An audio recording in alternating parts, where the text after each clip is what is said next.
All right. Hey, how's it, everybody? It's right around 5 p.m. West Coast time, give or take. And I'm going to call it 3 p.m. Hawaii time, 8 p.m. on that there East Coast, and 7 p.m. for our Central Time folk. I am Mad Statter. This is Chatter with Statter. And I am super stoked to see everybody here coming on in. Some of you with the raid, some of you on your own. Yes, indeedly do. We've got Shock letting everybody know what the schedule is, even though apparently I don't know what the schedule is. Oh, good Lord. And let's see here. And we've got Darlene coming in with that raid. Shock raided with a party of 7. That's right. She was playing some, I believe, Good Omens Season 2. Let's see here. We got Terry in Scotland with the raid. I don't know if he was his own raid or if he was in Shock's raid, because we got just so many raiders. I'm super stoked that we've got all these folks like Penel, like Elaine, like Katie's Aura, like Darlene, although I already said hello to Darlene, and of course like Terry and Rick, of course, also coming in on some raid. I'm going to assume, I don't actually know what raid Rick came in on. He could have come with Shock. He could have come with Terry. Then again, I don't even know if Terry's raiding on Terry's own or if Terry's raiding with Shock. So we've just got a bunch of confusion. And let's see here. We've got eMusic as well. We've got Penel saying aloha to all the kitties, etc., etc. DJ Smook saying aloha kakao you all. And all right, so Terry is actually here with Shock. All right, so perfect. Yes, and Darlene saying, oh, there she is. Aloha. Yes, let me just tell you guys right now. Today was a day of poor choices and bad time management. Poor choices led to bad time management, and so here we are. Yeah. You know how when you're asleep, but you think you're awake? And then you're like, I've got a really good idea. I'm going to reset my alarm for later on in the day. Then, like, I'm not going to get up at 9:45. I'm going to get up at 10:15. And I'm going to give myself an extra half hour, right? And then you think that's a great idea. And you think you're awake. You think. And so you grab your phone and you go boop, boop. And you don't reset your alarm because you didn't press save. And on top of that,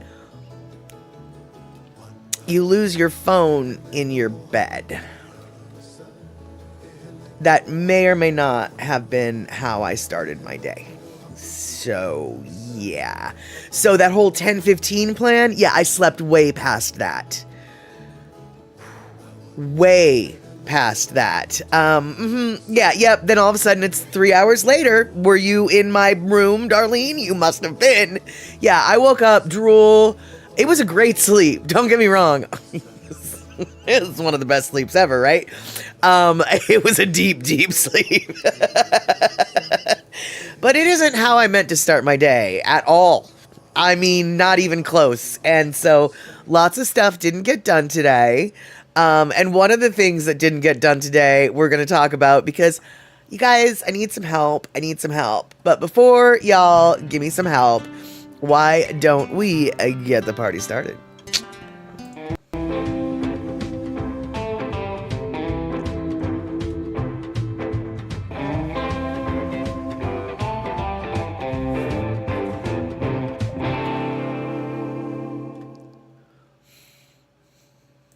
All right, it looks like Mama Sean sliding in on that there YouTube side, and super stoked to see y'all.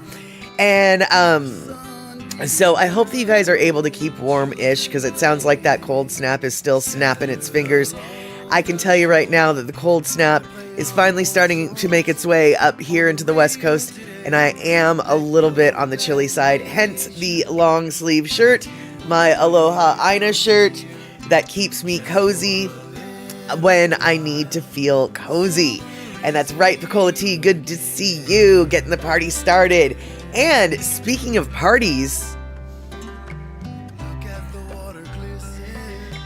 I need to buy a new vacuum.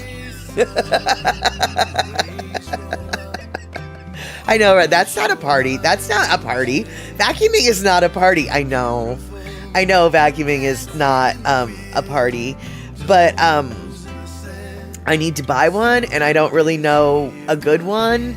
And so I've always been partial to Hoovers, but I'm thinking I want to get a different one. And one of the things I was going to do today was go vacuum shopping, but alas, no time for vacuum shopping. Another thing I was going to do today is get a steam cleaner, like the handheld steam cleaner, like to steam clean my kitchen and other things like that. So I've already got that one chosen, though. I've already did my research on that one.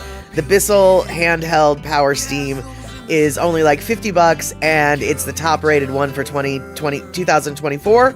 And I figure even though we're in 2025, we're only in 2 weeks into it, so the best one for 2024 is good enough for me.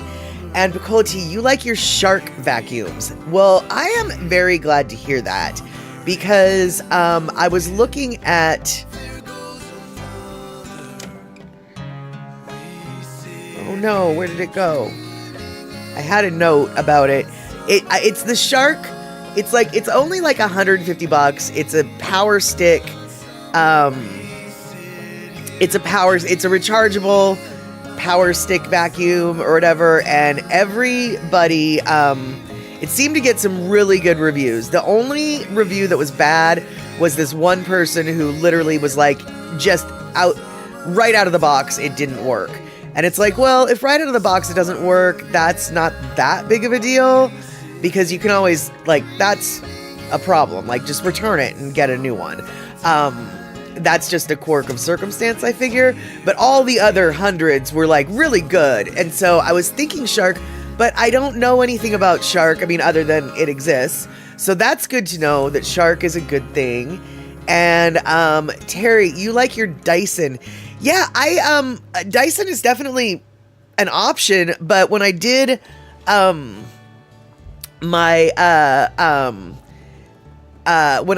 my research, not a whole lot were coming up. Now, see, this is exactly why we're having this conversation.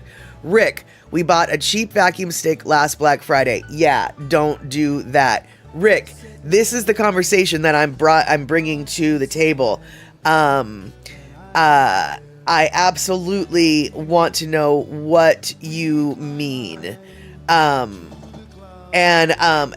exactly. I like a good vacuum. I'd sooner vacuum than sweep a floor. Absolutely, yeah. I want a vacuum that can just sweep up an electric broom. Basically, I want that one that can go from bare floor to carpet.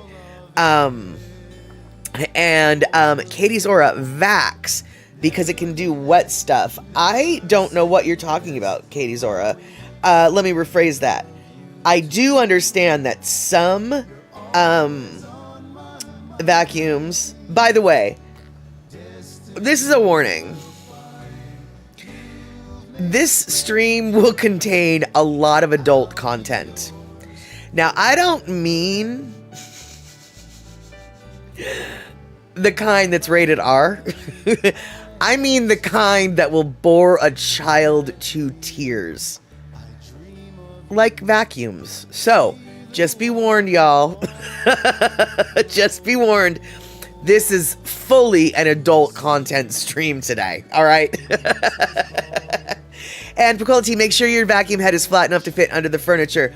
Yeah, the stick that I was looking at seemed to have that as an option, or that seemed to be a thing. But Katie, what I'm trying to say, I guess, is Vax, is that a brand of? I've never heard of Vax. Is that a brand? And if so, I wonder if it's available in the United States. There is a Bissell vacuum that does both. It's called the Bissell Crossover or something, and it does both wet and dry. But it's like $250, and it's kind of big, and I kind of don't have room. I mean, I have room for a big one. I just would rather not have a big one. But if I guess, like, having this discussion here, Rick is like, it's a Hoover, one power cordless. The brush head is making funny noises now. Right. So it's like, I wonder if I should spend $150 on Okay, Picola Tea coming in. All the cordless ones we've tried have slightly less suction power than corded ones. Right, see, and I kind of do... Alright, you guys, I'm really glad we're having this talk. Because I kind of do want the ones that have the you know, that have the good suction. Because I have cats. I have a lot of cat stuff on the floor. A lot of cat hair, a lot of cat dander, a lot of cat everything. So maybe a corded... Oh, I don't want a corded, though. But yeah, maybe a corded one's better. And I suppose it's probably better to spend $250 on the Fancy Pants Bissell that can do wet and dry than it is to spend $150 for a stick vacuum that probably isn't gonna be very good. Right, exactly, Picola. I want a good fur picker-upper. And Rick, I'd get a corded vac stick if they make them. I don't know if they do. Well, now that's an interesting question as well. All right, see, I'm so glad that we have opened this topic up to the Statterbox crew because now I've got a lot of things to look at. First off, hold on. All right, first off, what is Vax? Look up the brand, look up the Vax brand, and find out if it's even available in the US. And then, let's see here. Can you get a corded stick vac? And then, let's see here. What else will I need to be looking up? Darlene, I have both a cord and cordless Hoover with different attachment. It works good. I do like the corded one better. More heavy duty, picks up anything. Yeah, you know, Darlene, I've got to tell you, the Hoover that I have is probably like...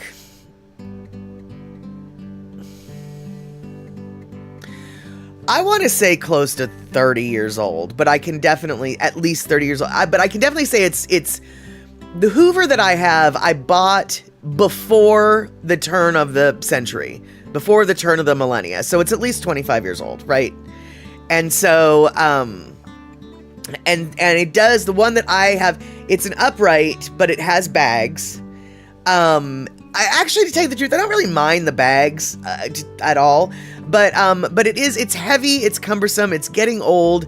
I don't think it's got the suction power it used to, but Hoover is pretty much the brand of vacuum that I've used my entire life, with the exception of Kirby back in the 70s when we had the Kirby vacuums that I hated. My mom hated. It was so heavy. It was like pushing a car around the flippin', around the thick pile carpet.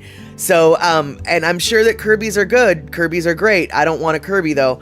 So, the Hoovers are the brand that I do trust the most. And Shock, you have one upstairs and it is still running. Oh, I'm sure you have one upstairs and it's still running. And I also am equally sure that it will never go downstairs because transporting it up and down the stairs requires a team of 18 mules. Because they're so flippin' heavy, you have to actually get a permit and a crane and a forklift just to move, just to move the Kirby downstairs. And let's see here, Pinnell, I have an iRobot Brava Jet thing. It sweeps up cat hair well and washes the floor. Kind of goes where it wants. Yeah, you know, actually, I thought about getting one of those too because I was up on the Bissell website looking up the steam cleaner, and the Bissell robot, it's not an iRobot, it's whatever the Bissell version is. They had a refurbished one for $150 that did both wow, words are hard. It mopped the floor and or it vacuumed the floor. It can do both is what I'm trying to say. Mitchie Mama, so glad to see you here because actually you are the person I've been waiting for and didn't even realize it until you popped up. We're talking about vacuums, dude. And Mitchie Mama, I have no doubt in my mind that you have opinions on vacuums. And so, here's the conundrum that that I'm currently facing and the Statterbox crew is trying to guide me through. I would like a vacuum. My vacuum is about 25 years old. It's a Hoover. I would consider a stick vacuum. Hey, Trail Dust, exactly. We're cleaning up in the chat. That's exactly it. I'm considering a stick vacuum, but people are telling me they're not that powerful. Maybe consider elsewhere. And so, let's see here. Mitchie Mama coming in. The best furniture pet cleaner is the Shark handheld, but I don't know if they still make it. The attachment is motorized. Interesting. Okay. All right. So it seems like Shark and Shark is the brand that I was considering. That is the one that's the leader of the pack so far. I mean, before this conversation, Shark was sort of the leader of the pack here. In theory, am I going to get this? And Terry's coming in with Shark Navigator Lift Away, an upright vacuum that has strong suction, is effective on carpet and hard floors, and comes with a lift away feature for enhanced versatility, meaning it a great choice for those who want a powerful and flexible cleaning solution. So it's a Shark Navigator Lift Away. Shark Navigator Lift Away.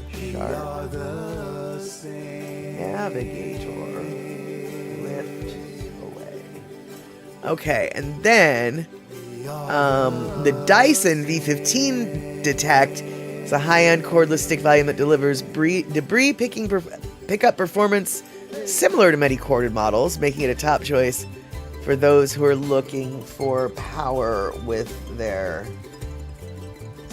cleaning experience. Let's see, V15 Detect.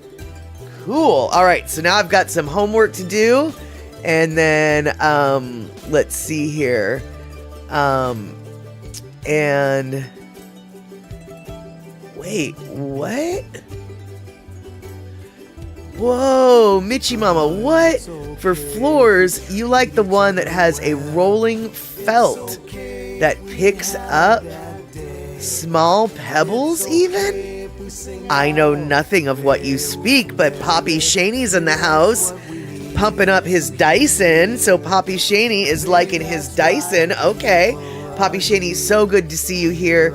So good that you have a break to come visit us. I am feeling completely blessed that you're spending time with us here at the Chatterbox, because for those of you who don't know, Poppy Shaney is a pilot who works with the firefighters in California. I don't think I need to explain to you any reason why we are now blessed to have Poppy Shaney in our midst, because Poppy Shaney should probably be sleeping. He should probably be eating. He should probably be doing anything that he could, that he can to unwind from a stressful job that he's probably been doing really a lot of recently. So super stoked that you're here, Poppy Shaney, and you can add to this particular conversation. And yeah, Terry's coming in again. Can't go wrong with the Dyson. Right. See, and you know, the funny thing is with Dysons, I, as a person who works in the tax profession, I have a lot of clients who do a lot of things. And one of our clients owned a sewing and vacuum store.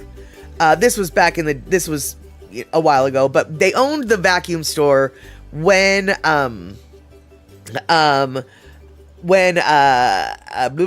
Dyson first came out.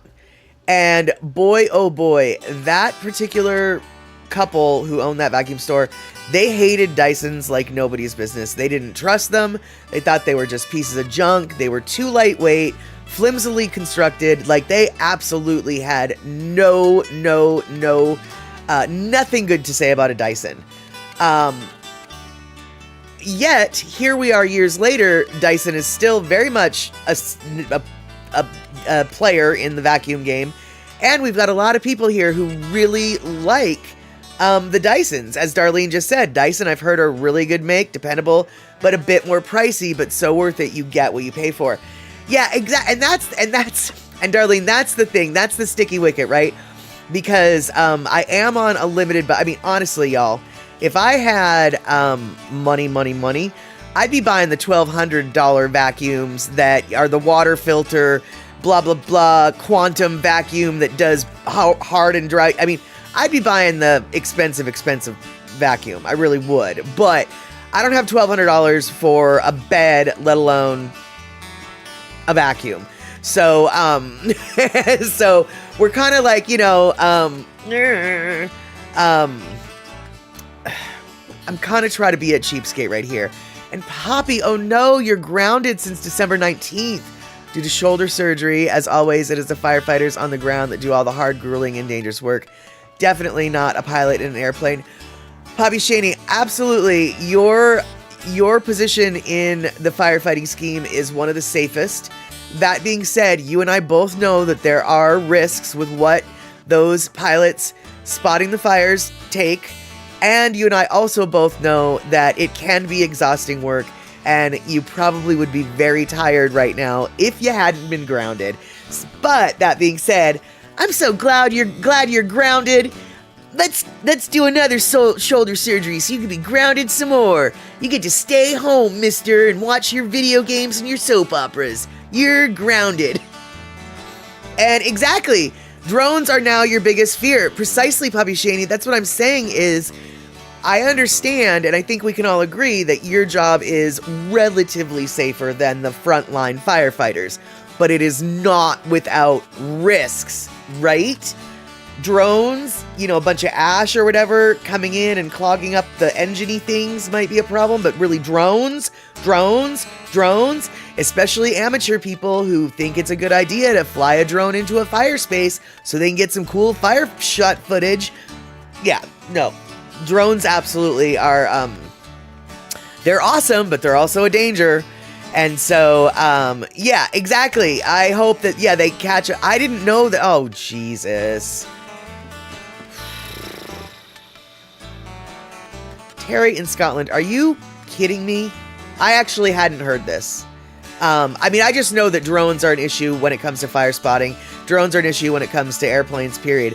But, oh my God, somebody actually was flying a drone and a Canadian Super Scooper actually hit it.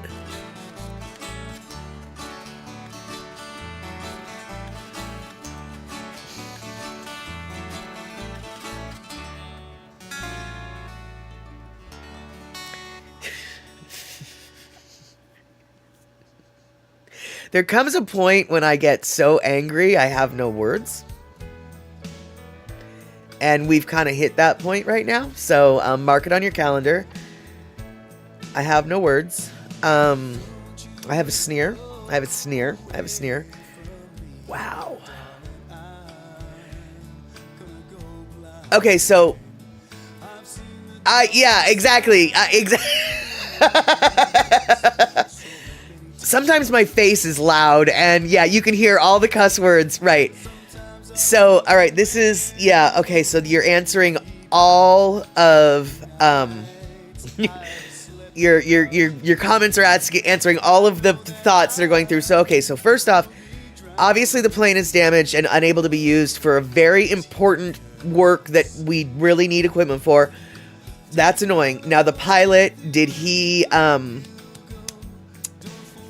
is the pilot safe? Did the pilot get injured? Is the pilot safe?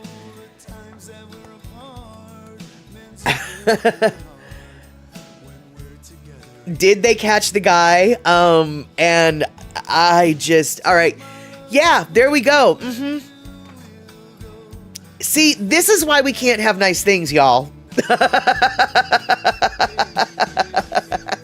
Yeah, if this was an adult stream, wasn't an adult stream before, I just can't. And Poppy Shaney, I really don't like hearing that. I mean, I'm glad that you are aware enough, but during the past 4 years, you've had 5 or 6 close calls with hitting a drone. And exactly, Darlene, wow, that's terrible. That's awful. And okay, so Terry coming in, the plane landed safely with a hole in one wing. Pinnell saying nobody's injured. Good. But now, where's that soapbox? No. Seriously, where's the soapbox? We need to go capture that idiot with the drone and beat him with the soapbox and then trap him in the soapbox and then lock him in the soapbox and then deliver him to all of the authorities trapped in that soapbox because, yeah, that's just, you know, I almost want it to be a kid, but on the other hand, I just...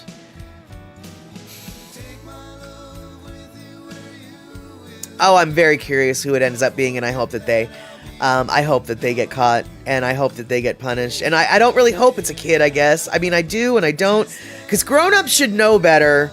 Kids get a little bit of a, but, oh, yeah, no. And Poppy Shaney, when we have unauthorized drones in the area, we have to leave the fire until the drones are gone.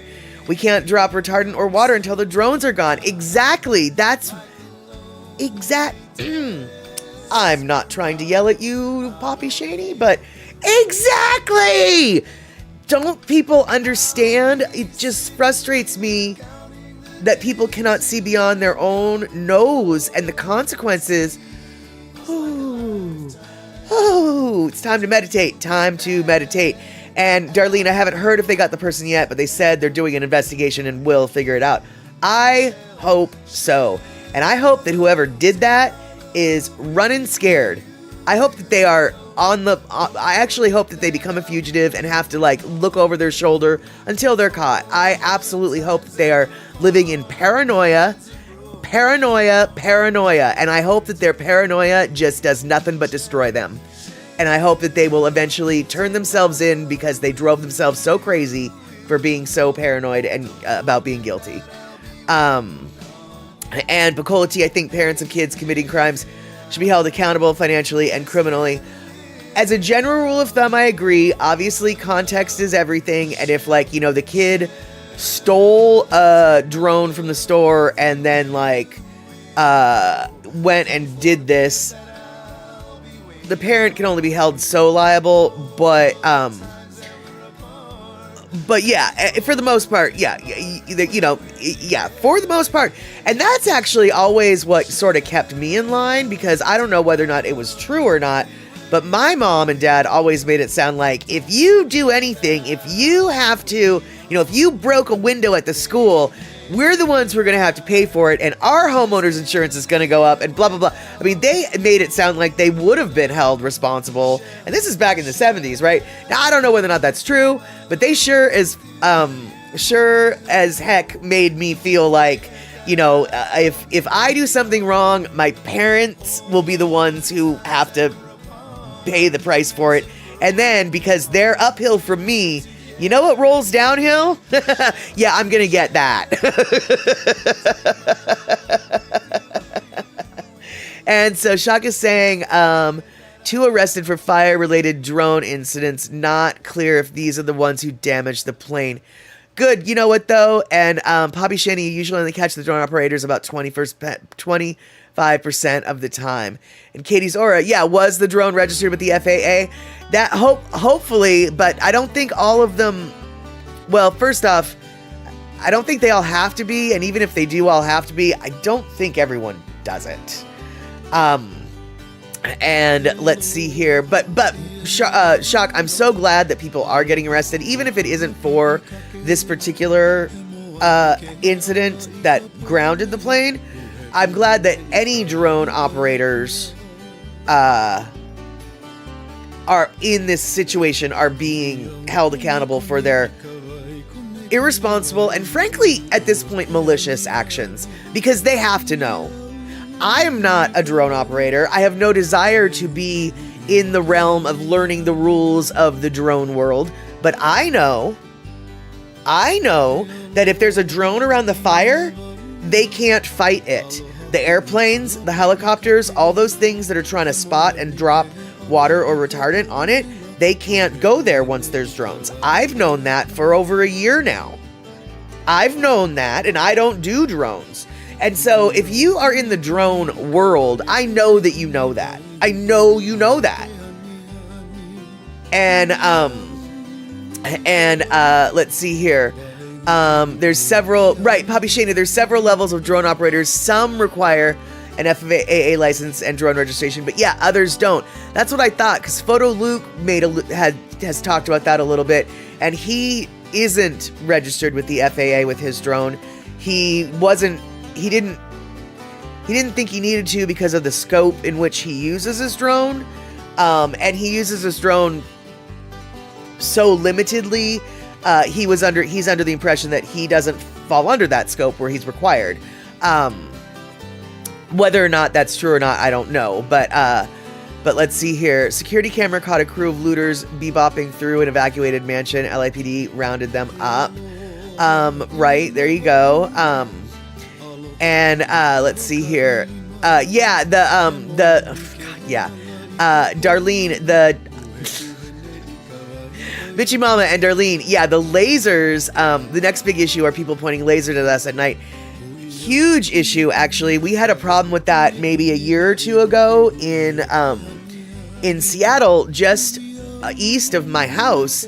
There is this huge park that it used to be, I think, a coal mine, but now it's trails and disc golf and tennis courts and all sorts of stuff.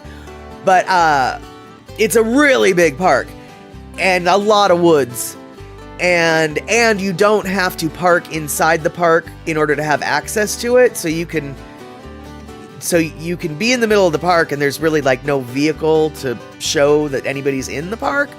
And it's literally right underneath the flight path for planes landing and leaving SeaTac. And there was, for months, in that park, people would post up and shoot their lasers. It got to be such a big deal that like the FBI, I don't know if it was the FBI, but the feds of some sort were actually staking out that park to try to figure out who did it. I don't know if they caught the person, but I do know that once the feds got involved, suddenly it stopped. And so that was nice. But yeah, it just doesn't, I just don't understand I just don't understand. Yeah. Yeah. And let's see here. One of the looters apprehended was wearing firefighter gear and he wasn't actually a firefighter. Okay, now, all right, look, I'm going to give that guy a little bit of props, okay? I'm not saying that what that guy did was good. Not at all. But, and clearly he put some forethought into it, so clearly he can't argue. It was a spur-of-the-moment idea, because you got a fire department, you got fire gear. But honestly, kind of brilliant, right? If you're going to be roaming through fire wreckage, what's going to make you look as not suspicious as possible? Looking like you're supposed to be there. And who is supposed to be amongst fire wreckage? Firefighters. I mean, I can kind of see the logic there. And I have to give him props for, like, firefighting gear is heavy, dude. That's, you know, like, he really took cosplaying to a next level. That being said, dude, you're impersonating a safety official. And I don't know if there are enhanced penalties for impersonating a safety official, but there very well might be, okay? What you did was patently stupid. I mean, impressive on one hand, I'm not gonna lie. You really did put some effort into this. This wasn't just a spur-of-the-moment thing. You put effort, so good job. But maybe you could put that kind of effort into something more useful? Just, I don't know. And, let's see here. Oh yeah, it sounds like Twitch is just twitchy. Hey, PvP Bang, good to see you. We are talking about the California fires. We're talking about the dangers that pilots have when spotting fires. But before that, we were talking about vacuums. Do you have any vacuums that you would like to recommend to the Satterbox crew? I'm in the market for a vacuum. And I'm curious if Finland has a particularly good vacuum brand that we should know about. There's a vacuum brand out of England called Vax that I've never heard of that I'm looking into. And then, of course, we have the typical Dyson fans, which I will be looking into those as well. Over here in America, we got the Shark. And I'm just curious if in Finland you guys have a super good vacuum that you like to use. And let's see here. I have to go watch The Day Off. You won't smell me when you get back. All right, Trail Dust, good to see you. And hey there, Scar, good to see you. It's been a minute. It's been since last year since I've seen you. I know, that's just so sad and pathetic because everybody says that these days. For the next month or so. Good to see ya. And Scar, hey, same question to you. What's your favorite vacuum? Or more actually, more appropriate, what's your least favorite vacuum? What is a vacuum that no one should ever buy? That's actually, I think, the question I should be asking now that I think about it. And Picola T, historically, criminals have always taken advantage of disasters to then take advantage of emotionally charged people posing as real charities and actual rescuers. It is despicable. Yes, totally. It is. And yeah, it is really Picola T. It's not that I'm a church going type, but I look at pretend pastors and religious leaders that are only in it for the money, and they're basically swindling their congregation via their faith out of money, And I kind of feel like, even though I don't believe in hell, that there's a special place in hell for those kind of pastors. And in that same way, there's a special place in hell for all those people who are scamming people who are in disaster recovery mode and scamming fake charity, fake rescuer, fake this. All of those people, there's a special place in hell right next to those pastors.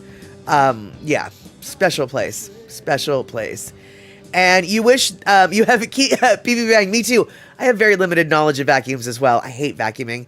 And you wish that Roombas were better, right? And oh, honey, I understand. I know it's been a minute, says Scar, kind of dealing with some things. Yep, some things. Those are sometimes the worst things. And I say that, yeah, I actually say that sincerely. Let's see here. You'll be, wait, oh, you're going to Asia, Picola T. Of course you're going to Asia. And you wish Roombas were better. Yeah, I wish that I've heard mixed feelings about Roombas. And, let's see here. Darlene. Oh, no. Darlene, I'm so sorry that your sister-in-law broke her wrist. Oh, owie. And, Terry in Scotland, price gougers have a space deserved as well. Yes, although that's interesting you should say that. Do you know, now I don't know what it is in the UK, what is considered price gouging.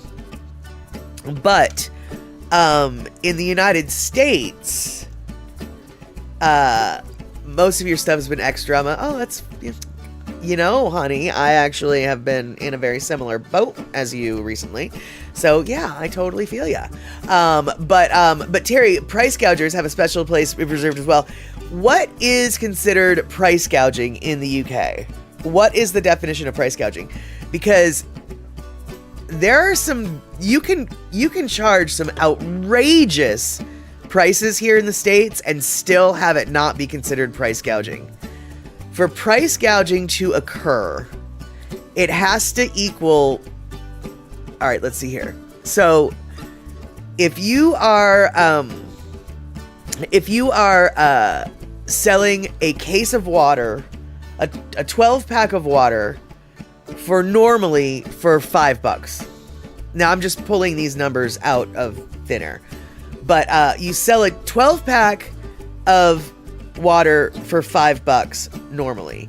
However, if you're 7-Eleven, say, and you sell that same water individually for $2 a bottle, so you've got a 12 pack for $8, one bottle for $2. You can legally charge $24 for that 12 pack of water that you used to only charge $8 for, because it's not more than the cumulative total of the items if they were bought singularly. So $2 for a single times 12, that's $24. So you actually are allowed to sell what you normally would sell for $8. You're allowed to sell it for $24 because the singles, if you bought them as 12, would cost that. The moment you go above that, you're price gouging. But as long as you're within that, you're not price gouging, which to me is kind of weird because it still is a lot. But do they have that type of law in England, in the UK, actually, because you're not in England, in Scotland, in the UK. And they said on ABC yesterday that in California, any price increase greater than 10% is considered gouging. Interesting. Okay, so that must be that's California. I must be talking about, I was under the impression it was a nationwide thing, but I looked up price gouging, and in Washington, I guess, we're much looser with what is considered price gougers. And so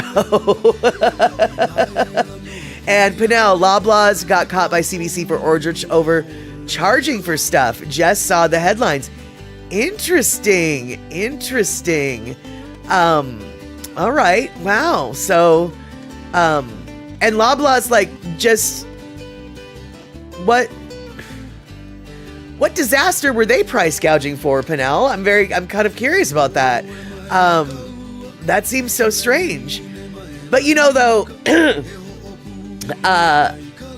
Canada has some interesting laws when it comes to prices. I know that if the price that, at least in British Columbia, if the price that rings up at the cash register is more than the price that was listed on the shelf, you get that item for like 50% off or something crazy. Like if you catch them and you call them on it, the store, like, no, dude, the thing said $50. You're charging me $65. No can.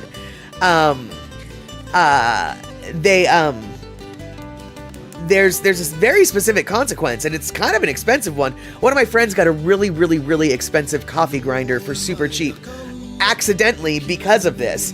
And she was American, and so she didn't know of the big deal, but her wife, who's Canadian, knew what the big deal was. And so when the wife was like, oh no, that's not what it said, she was able to, like, get it, pull out her little I know the law card. And let's see here. Okay, so Pinnell is saying that it was they said it was a pound of meat, but really it was 3/4 of a pound of meat, but they're charging you for yeah, that makes sense, for the full pound. So let me understand, do vendors put up an artificial per unit price to build in that opportunity to increase bulk prices? Cola T, you know what? You're going to have to talk to 7-Eleven about that. You're going to have to, yeah, I don't know, but I wouldn't be surprised if some of them would, right? Don't you think? I don't know. And Poppy Shaney, exactly. Living itself in California is price gouging. That is absolutely true. And let's see here. Alrighty, so we are 3 minutes past a Lono listening break. And not only are we 3 minutes past a Lono listening break, we're 3 minutes past a confession I have to make, which is I stole this video, but you would already know that. When I'm going to play this video, you're going to be like, that's not your video, that's Andy's video. And it's like, that's right, that is Andy's video. On one of his last shows, not his last show, but his last show for a long time, Andy played a lot of Lono videos that I had not downloaded yet, and so I grabbed them. And so yes, you're going to see some comments crossing the screen by people who aren't here because they were on the Daily Pigeon Live, you commenting when I stole this. That's right, man. I stole this. And I'm not going to get caught because I'm on the mainland and Lono's not, right? Right. Let's do it.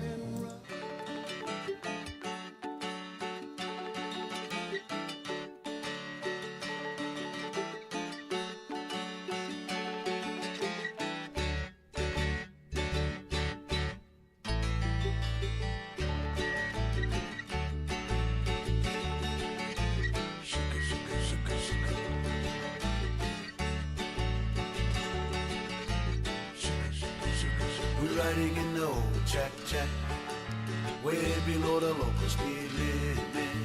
We don't like go fast, we go e kahi, e lua, e kolu, e ha. Slow it down, brother. Slow it down, brother. This ain't the mainland. Ooh, yeah. We riding in the old check, way below the local speed limit. We know like go fast, we go e kahi, e lua, e kolu, e ha. This ain't the mainland.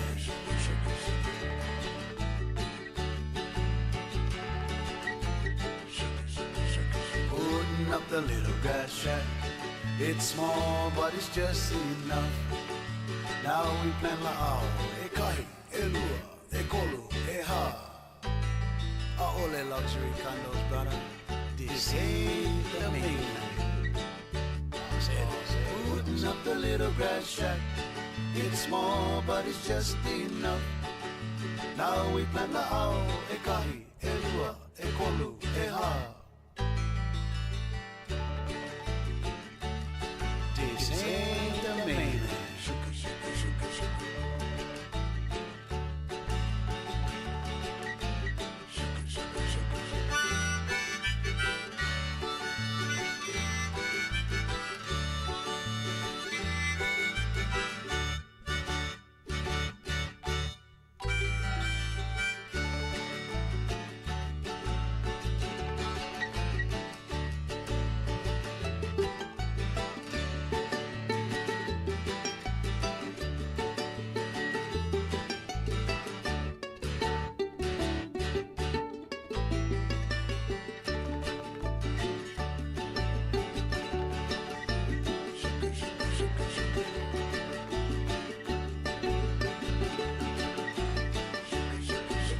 Olelo o Hawaii, na una o Hawaii, na mele o Hawaii, Genoa, Gabby, Johnny, Kindi, Kani Kapila o Hawaii, Kapila para, a ole na malini aina.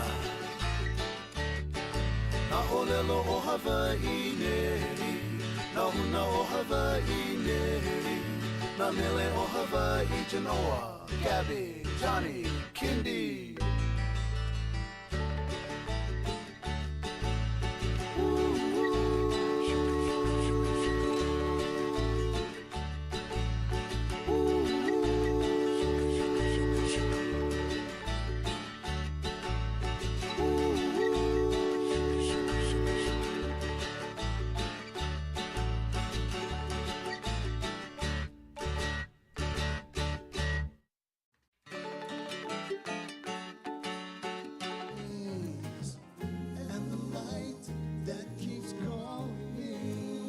All right, there we go. Sorry about that.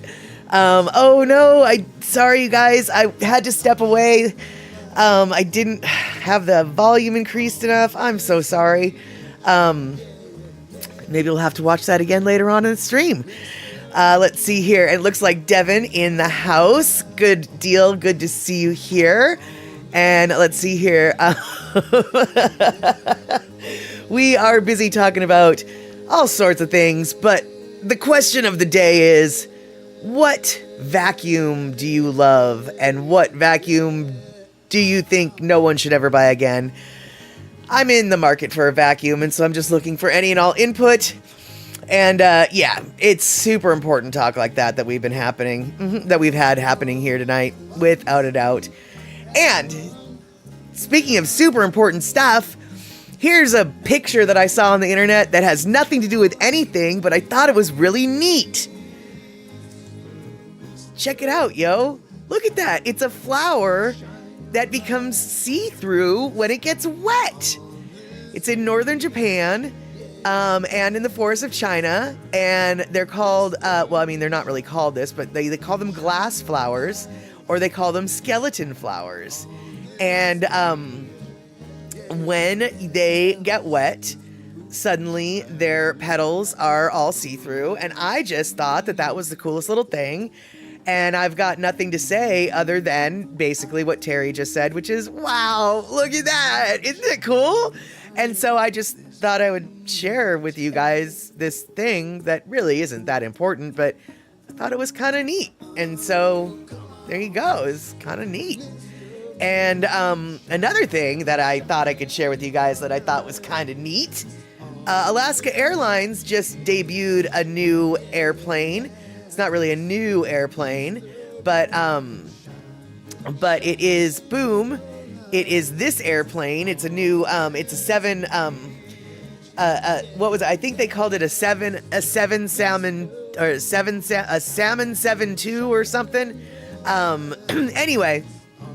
This is this design was made by a Klingit artist, and it's a salmon themed paint job for the Alaska airplane. And this picture was taken at the Denver airport. I don't know what particular routes this particular plane will be flying.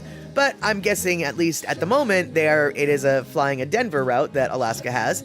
So I have to say, I know I am biased, but I love the paint jobs on some of the Alaska airplanes. I think that their paint jobs are awesome.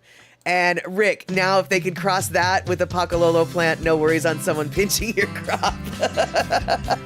I don't know there, Rick. You could probably smell it even if you couldn't see it. You could probably smell the Pakalolo even if you cannot see it. And let's see here. So, all right. So that is something that is kind of cool. Let's see here. Is that plane equipped with the convenient pop-top doors? Let's hope not.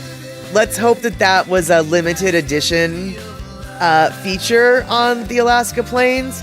But I can tell you right now,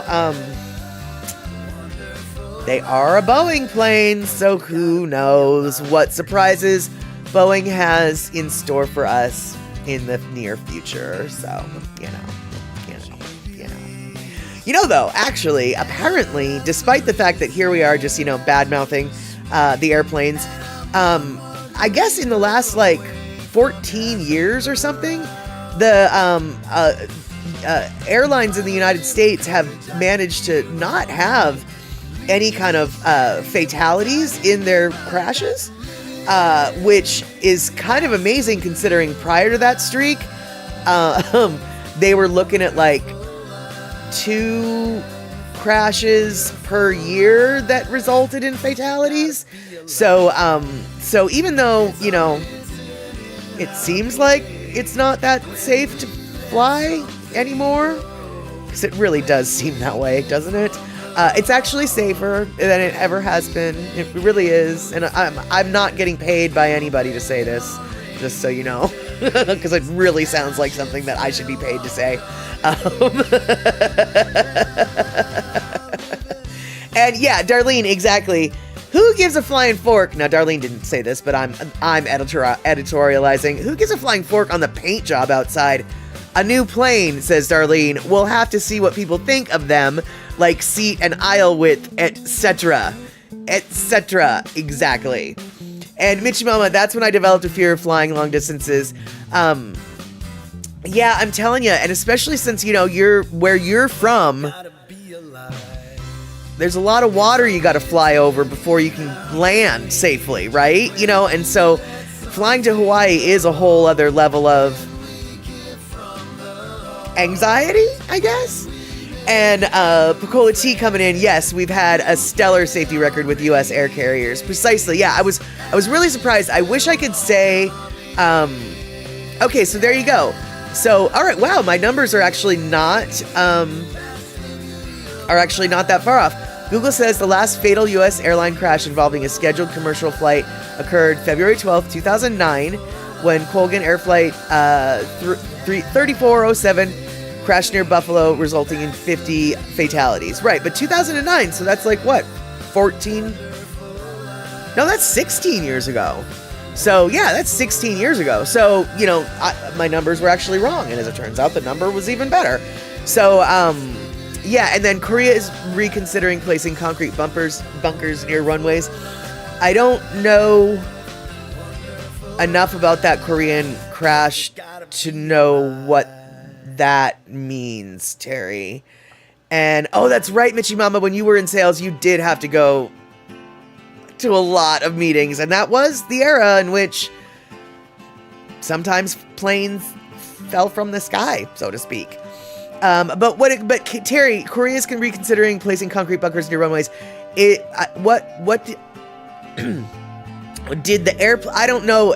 All I know about the Korean crash was that it was horrific, and pretty much everybody died. But I don't actually know any details. Like what? So did the plane hit a bunker, and that's what caused the problem? Or if there had been bunkers there, it wouldn't have been a problem? I'm a little confused about what you're saying, only because I don't understand the context in which what you're saying is happened. Anyway. I'm sure if I knew more about the crash, what you said would make perfect sense. That's what I'm trying to say. But I don't, so I'm not sure what you meant by that. And, let's see here. The plane landed with its landing gear up and hit a bunker near the end of the runway. So they think maybe, had that not been there, things maybe would have been different. Got it, Rick. The airliner went off the end of the runway and hit a concrete wall bunker. Got it. Okay. Wow.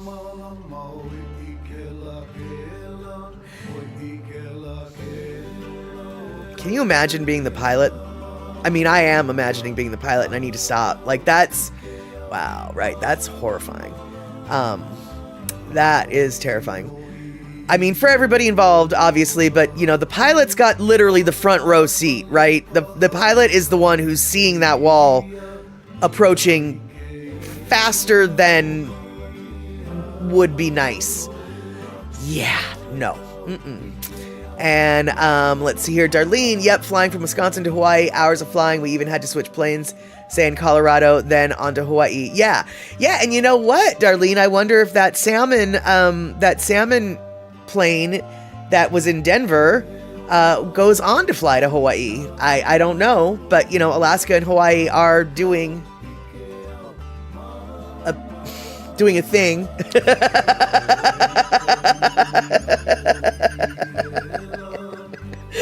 That's funny, Picola T. You enjoy watching me process in my brain.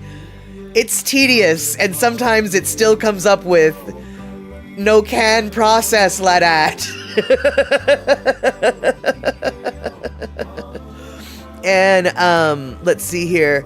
And Darlene, and have you seen or heard the news if how the airlines are now going to come together with a one size allowed carry-on luggage and getting more strict on weight limits? Well, I definitely knew that some of the airlines are switching up their carry-on size limits. I know that Alaska a couple years ago, well, anyway, yeah, I have heard nothing of that development, Darlene, but boy, oh boy, they really do need to have a one-size-fits-all situation, because it's not fair to the traveler. Oh, well, if I fly on Southwest, I'm allowed a 27 by 18 inch carry-on, but if I'm on Alaska, it actually has to be a 26 by 8 by 16 inch. Nobody can keep in mind all those minutia regulations, and when they're getting so strict, where literally a quarter of an inch variance can make the difference between whether or not you're allowed your bag on or off the plane, dude. They really, I don't know if they are going to, but I hope that they do, because come on, we need, if you want people to use your airlines, you need to let people know how to use your airlines. And, let's see here. I watch a lot of YouTube videos about plane crashes, why it happened, and how it led to better maintenance. Right, better maintenance and other things like that, because, sometimes it's not even maintenance. Sometimes it's just improper installation. Boeing once had this problem, where they had, well, actually, it wasn't Boeing's problem, it was Boeing's problem. Anyway, Boeing had a very specific way of installing these, I'm just going to say panels. I don't know what they were, but whatever. But this particular panel was a pain in the arse to install correctly. It was like a 16-hour job in order to do it properly. Well, this one guy was like, I don't want to spend 16 hours for one, so I'm gonna if I do it this way, the job gets done in 2 hours. Why aren't we doing it this way? Why aren't we doing it this way? You want me to do it? It takes 16 hours. I've figured out a way to do it in 2. Why aren't we doing it this way? Well, you see, dude, why we aren't doing it this way is because when you do it with your forklift the way you did it, you created these little divots, and the seal was no longer properly propered. And basically, that panel was failing in mid-flight, and there was crashes, and people were dying, and they were trying to figure out why in the flying fork.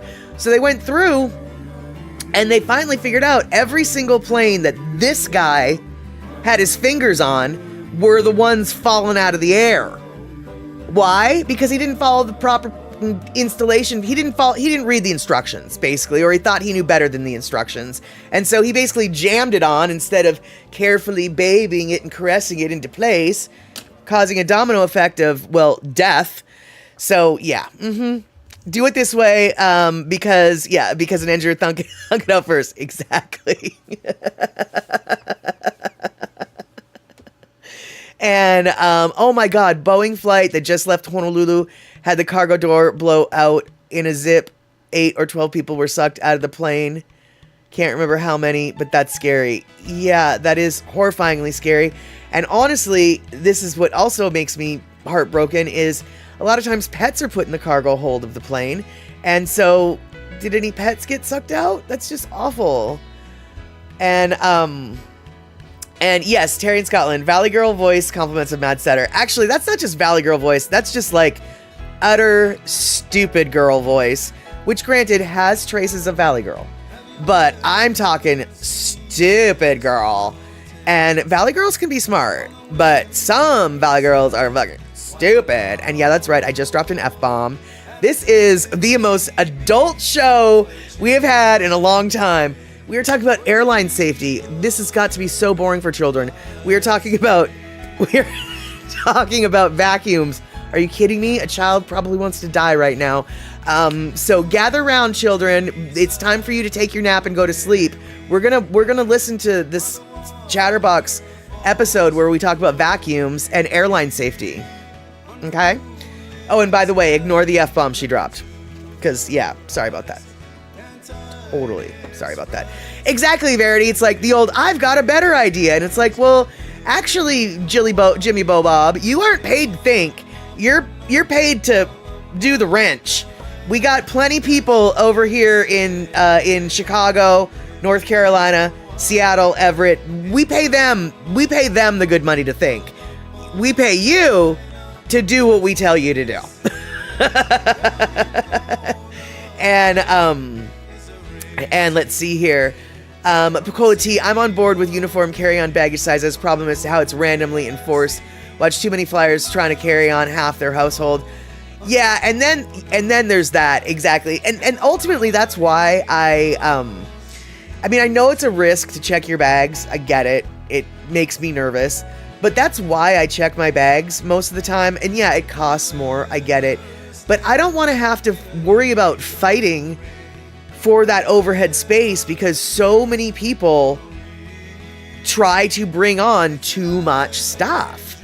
And so, yeah, I just would rather be able to hop on and hop off real quick like a bunny, and then I'll go wander the airport while I'm waiting for my stuff to show up.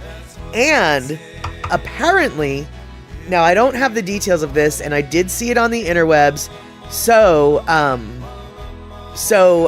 could be wrong, but Alaska Airlines, and Picola T, you of all people should look this up because you fly Alaska a lot.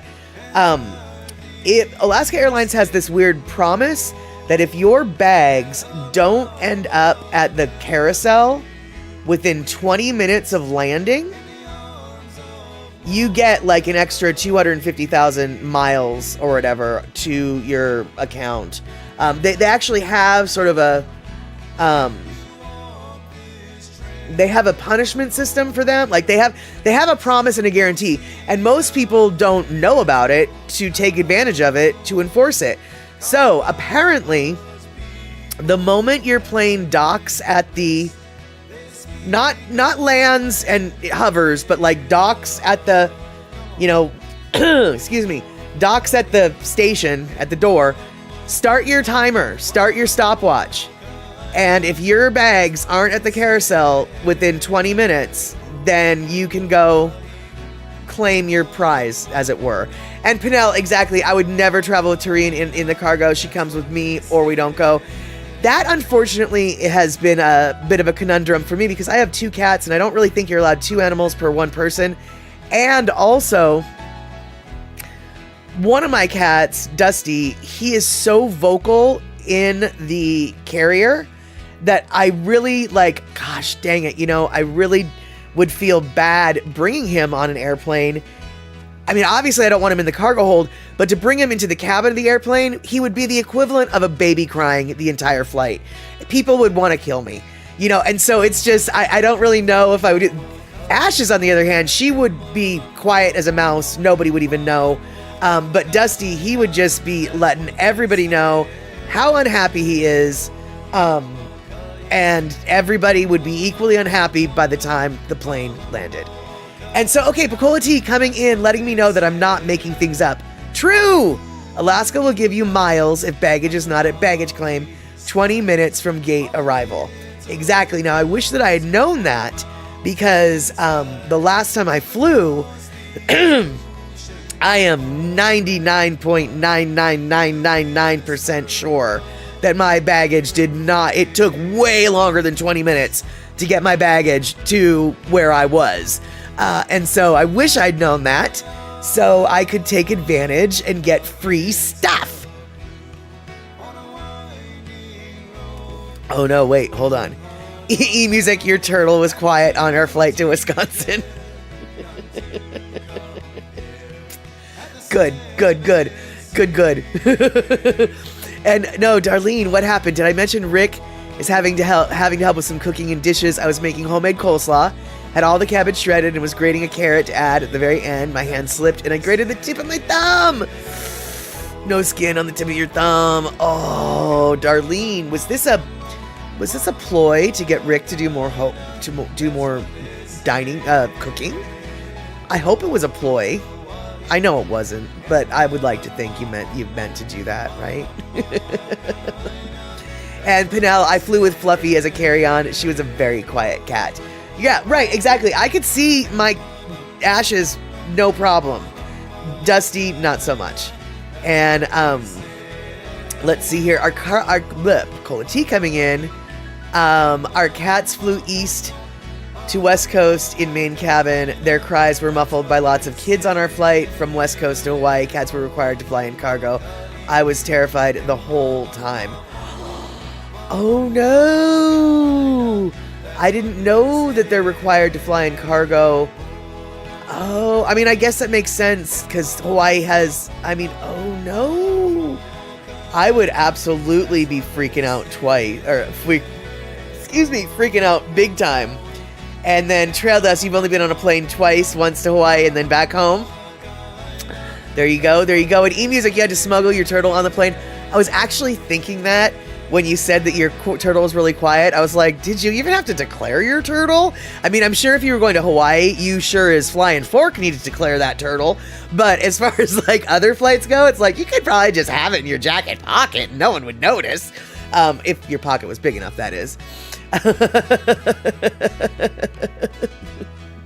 And speaking of big enough, y'all, I was going through, alright, Elaine, nighty night, your eyelids are down in sleep, then grab it, run for it, go moi moi, and hopefully tomorrow you will wake up bright-eyed and bushy-tailed, and you won't do what I did this morning, which is oversleep. Yeah. But, all right, you guys, so, speaking of big and little and little and big, you guys, check this out. Boom. This is a picture of a house in the northern reaches.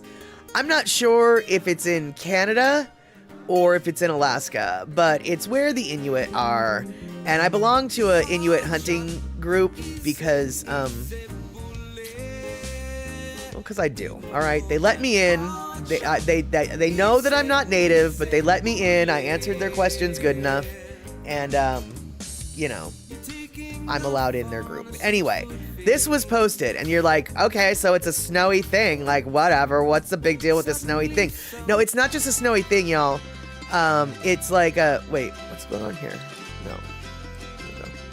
No. This is a snowmobile. It's a ski machine. It's a sled. It's a skidoo. I don't know what you call them. You can call them all those things. But will you notice that, like, it looks like somebody thought the seat was a marshmallow and ate from it? Yeah, that was a polar bear. A polar bear decided to visit these people. And a polar bear, just take a look there for just one little minute. Take a look at the side of that house. Do you notice those fingerprints? Or shall we call them claw marks? On the roof? Yeah, that's from the polar bear trying to claw his way into the shed house thing. A little bit more, scraping on the side. Oh, look at the little fingerprints on the roof. And that's a tall bear. That's a very tall polar bear. And the polar bear, if you'll see, do you notice there's a door there, but there's no door where the door was? Because there's no door there. There used to be a door there. There's no door there. And where is there? Well, no, that's not where there is. Look at look at the tiny little footprint. Oh, look at the footprint. It's so tiny. No, it's not.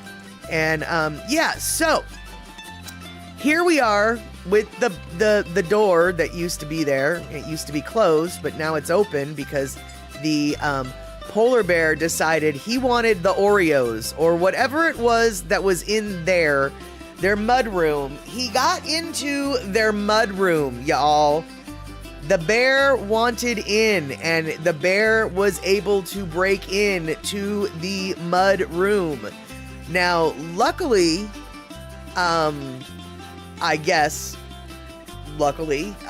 he found what he needed in the mud room. He didn't look like he was able to open that other door into the house. But yeah, that there bear got into their house, basically, you guys. The bear got into their house. And yes, it does look like a snow room, doesn't it, Rick? And so, yeah, and so the comments were basically like, oh my God. That bear should have been shot, but because they were so close to town, these shacks, I think, are like hunting shacks or fishing shacks. I don't think they're like that. People don't live in there, but they are meant for, you know, when you're out in the wild. But they were close enough to town that I guess they weren't allowed to have their guns. But basically though, they were freaking out. And the reason why we don't have pictures of the bear itself is because, as they said, we were attacked by a polar bear. I look at those paws. It was so big, fat, and fearless. We were inside, woke up by a scratching noise from a polar bear. We don't have the videos or pictures because all our iPhones were dead. I just really want to prove how scary it was. It was a fearless, big bear. And that is what they had to say about that. And so the bear decided he wanted to try eating some marshmallows. The marshmallows were not tasty because it was styrofoam. The bear then decided he smelled food behind that wall. And behind that wall.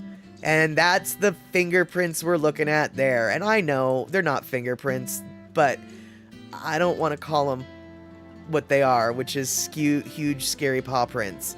And yep, there we go. There's a tiny little bear right there. That's just a little cute teddy bear right there. And yeah, I think that's an Oreo. Exactly, Terry. I think that's an Oreo package as well. And so yeah, he just wanted the Oreos. That was all. He just wanted the Oreos. And so so I saw that on the interwebs and the other night, and I was like, ooh, that's scary. I think I want to share that. And I was going to also share something else with you, but I didn't upload it. It's about polar bears. It was their teeth, their claws and their teethuses, a piece of art, but I didn't upload it, so I'm not going to show it to you. Yeah, there you go. There you go. All right, so let's see here. I've got Dusty looking like he wants to get in the frame, but I'll let him not. Do I want to pet that one cute bear? Okay. Darlene. You know I do. Okay, now, maybe not that bear, but there are a couple pictures of bears on the interwebs, polar bears, who are like looking in people's house windows. And they're so cute that I want to let them inside and scritch their ears and maybe boop their nose, boop their snoot. There's one, I wish I had it. It's a picture. I saw it right before the stream. I was going to upload it, but I didn't. Where it was a little polar bear peeking in. Well, okay, no, it was a big polar bear peeking in somebody's window at their door. And then the person wrote, "Can someone please get their dog?" And that polar bear was so cute. I just wanted to boop its snoot. Yep, that's it. Booping snoots. Okie doke. So, let's see here. We got our glass flower. I'm looking at all the things, trying to look at some things and stuff. I think that's all I have for you. But, Terry, polar bears love Coca-Cola. I have heard that. I'm a Pepsi girl myself, so perhaps they will leave my snow shack alone because it'll be full of Pepsi. Maybe they'll leave my snow shack alone. However, I might have Oreos, and apparently polar bears do have a fondness for Oreos, so the Pepsi might not be enough to keep them away. They might come for my Oreos anyway. Yep. And let's see here. Buy a polar bear stuffy. No, but kinda, I would like to. Especially if it was really big. Oh, when I was a little kid, one of the things, I'm so glad that my mom didn't do it, actually, but when I was a kid, I wanted nothing more than one of those huge stuffed animals that were like bigger than you as a kid, you know? And so if you had a big polar bear stuffed animal, I mean, like, can you just imagine having a polar bear stuffed animal like as big as you and just flopping onto it? Oh, I just think that'd be awesome. I don't have room for it. Oh, it'd be awesome. And eMusic, it's the sugar in both items. No, eMusic, no. Coca-Cola is strictly a polar bear preference. If there's one thing television has taught me over the years is that polar bears love Coca-Cola. Coca-Cola is the only thing that polar bears drink, you guys. That's what Coca-Cola told me, at least. No, I know, you're right. It's totally sugar. I get it. And Pacola T, I love watching live videos of Alaskan bears during salmon spawning season. So adorable seeing which will win the Chunky Bear title for the year. Yes, exactly. I don't know if you guys are familiar with it, but I don't know which particular game department does it, but they have a contest for the chunkiest bear every year, and they, good Lord, my friend, these bears are huge. I mean, these are just grizzly bears that we're talking about, because grizzlies are a smidge smaller than polar bears. They're huge. They're just smaller than polar bears. But these things they're as round as they are long. They are so chunkified. They are so stuffed to the gills with gills. The Chunky Bear competition, if you haven't seen it, I think it happens in September, October. Akoloti, like September, October time, right when they're fattening up. Look for it. It's happening. It happens every year online. Facebook especially is where I see it. But yeah. The chonkiest bear competition, and they are so flippin' cute. Darlene, we just got a notice here of 2 coyotes coming around in people's yards. Warning to be wary, alert to watch your pets, don't leave alone, and the same with small children. It's also mating season for them now and makes them more aggressive. Oh, right. That makes sense. That makes sense. Yeah, we've been getting more coyotes closer to my neighborhood than ever before. I've never seen one in my neighborhood proper. That being said, I have seen them 8 blocks north of me and probably 8 blocks east of me. So, and for a coyote, 8 blocks is nothing. So, I'm sure there's coyotes in my neighborhood. I've just never witnessed them. But I'm not too worried about my cats. They've got safe spaces that they know how to run to. They've got cat doors that are only big enough, a coyote never could get there. And of course, while a coyote can jump over a fence into my backyard, it would have to jump over a fence to get into my backyard. And I hope that they'll be safe. They've been safe for 10 plus years now anyway, so. And let's see here. E-Music, yeah, you saw a coyote run across the street the other day. Yeah, coyotes are everywhere, man. I mean, they can live in some pretty urban spaces. I know that, Verity, that doesn't bode well for Leo. I don't know, Verity. I think it probably does, because first off, there are a fork ton of bunnies, possums, and other things for coyotes to eat around here. But also, Leo's probably close to 10 years old now at this point too. He knows how to handle himself. And just like my cats, Leo knows that he's got safes. He can come in. He's got a safe space in my house. He's got a safe space underneath my shed and back. And it's an area that a coyote couldn't get through. It's a tiny enough hole. Yeah. I agree in theory, but I have confidence that Leo can handle himself. Speaking of Leo, I did see him just last night, so I know that he's handling himself to at least, as of 24 hours ago. And Trail Dust, there's a coyote in your neighborhood which keeps trying to take your anvil. I'm not at all surprised because you, my friend, probably have more than one anvil and he thinks that you're not going to notice it. And I've been told by that coyote that there is a pesky roadrunner near your house. And look, that coyote is just trying to protect you from that pesky roadrunner. So just maybe throw an anvil at that coyote, right? Okay, no, wait, don't throw an anvil at the coyote. Let the coyote throw the anvil at the roadrunner. Yeah, of course. And saw a coyote in Ralph's grocery parking lot, shopping, of course, for any dropped foodstuffs. Oh, well, Trail Dust, there's no road runners in your neighborhood? Well, then... Now, why do you think that is, Trail Dust? Because that coyote has been keeping them out. Been keeping those pesky road runners out. He's got a hookup with Acme. He knows where to get the anvil. That's your house. Why do you think you have no roadrunners? Because the coyote and your anvil. Duh. Why do I need to even explain this to you, Trail Dust?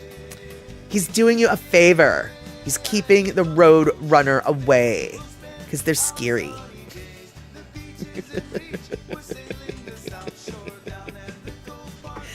All right, you guys. 1 minute until the bottom of the hour. It's probably time to wrap this goofiness up. So, we are going to say thank you so much for hanging out today. Thank you so much for watch streaks, for chatting. Thank you, moderators, for moderating. Thank you, everyone, for chitter-chattering and keeping this goofball stream happening. Thank you for subscribing and gift subscribing. Thank you for biddies. But ultimately, just thank you for being here and coming in. And we're continuing this particular community that Andy started, and I hope that we continue for at least another year, if not more. And let's see here. It looks like Cola T, when we lived in Vegas, I watched Roadrunner trapped in a Costco parking lot. It was so sad to see him confused by all the moving cars. You kept thinking, dude, fly away. I know, and I'm sure that they can, right? But good Lord, y'all, like, they prefer to run on the road. It is so flippin' bizarre. And Devin, see you tomorrow at 5 p.m. Is that when you are going to be streaming? So I think it sounds like Devin might be streaming 5 p.m. tomorrow. That is Thursday. But Shock is streaming now, and so how do I do? Oh, I don't know if I'm doing this right. Okay, hold on. Let's see.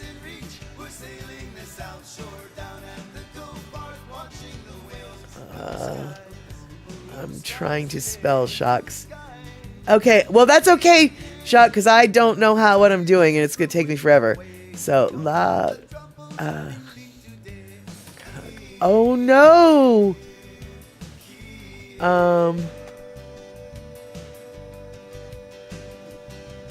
/raid. Yeah, I do remember, but it actually just occurred to me. I don't think I can right now. Because I'm not logged in properly to do that. So, can a moderator do that for me? Because I'm 90% sure. Here, let me try again.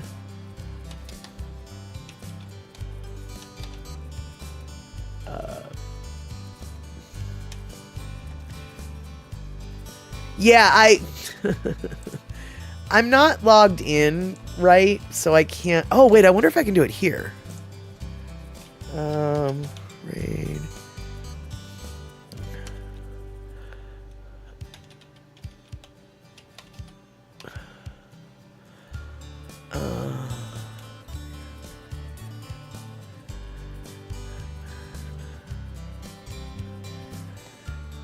No. I can't. No, I can't. No, I can't. I can't do it today because I'm not logged in to my Twitch account. And I don't remember what my password for my Twitch account is. And so I can't just log in. Hold on.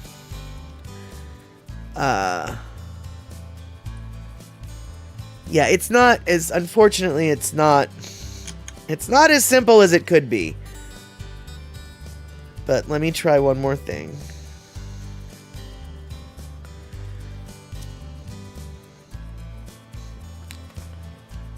Oh no, that's my Seaweed Molly account.